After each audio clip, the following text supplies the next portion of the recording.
Hi, it's me again with Corel Draw Tips and Tricks. Somebody's having a little bit of trouble creating this spiral seamless pattern around this.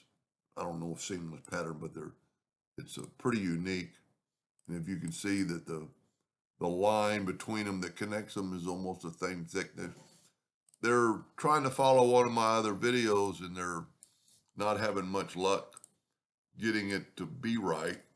So we're going to hit P, put that in the center of the page. We're going to Control D and make a duplicate while holding down the Shift key. We're going to bring that in. Then I'm going to take a 2-point line and hit P.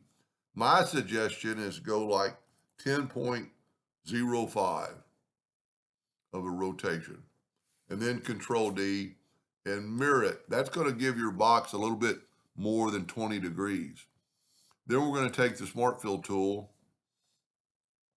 and we're going to fill that in with the Smart Fill tool. And I'm going to nudge that out of the way.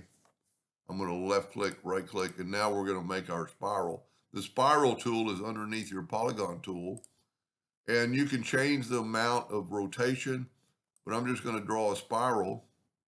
And then while it's still under hairline mode, I'm going to hit the plus key and then get this two-sided arrow and flip it. But then I'm going to flip it like this so they touch. Now, the spiral is going a little bit past and it doesn't do the perfect job.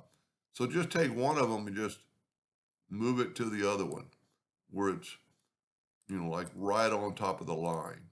I think that's one of the problems he's having. So that's pretty good. We're going to take our virtual segment delete key and delete these extra lines. And now that's two different objects.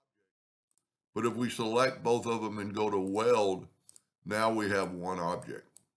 Now at this time, I'd go ahead and go to hairline and make it like 10 points.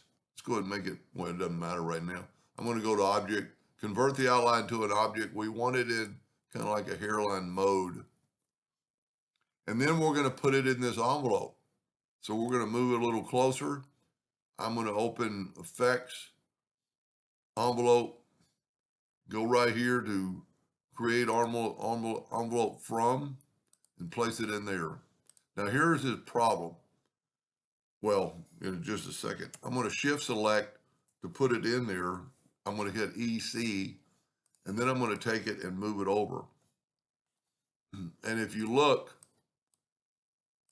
it's not quite centered perfectly. So what we could do is change our nudge factor like 0.001 and zoom in pretty close because this side is not touching the line as much as that side. And we're going to grab it and I'm just going to nudge it over minutely where the lines are kind of even. Now here's kind of the key. I'm going to shift select and I'm going to grab the two-sided cross or arrow and I'm going to expand it out till it meets about half my line. Not quite there, so I'm going to, and if you have to move minutely, you can always change, this to like, 101.2. Now let's see if it works. We're going to grab this, Control D, Alternate C, and we're going to rotate it to 20 degrees. And it's almost perfect. It's over, so we're a little bit big. So let's take this and let's take this item. Let's make it 101.7. See, it just made it a little bit smaller. Control D, Alternate C, and rotated that 20 degrees. And we're pretty close to perfect. We could be just a hair smaller. So let's just delete that one. Go back here. Oh, I had my ratio unlocked too. So let's make both of these 6. I had my ratio unlocked, but in this case, it didn't really matter because of the envelope form. Well, let's just type in a 6 there.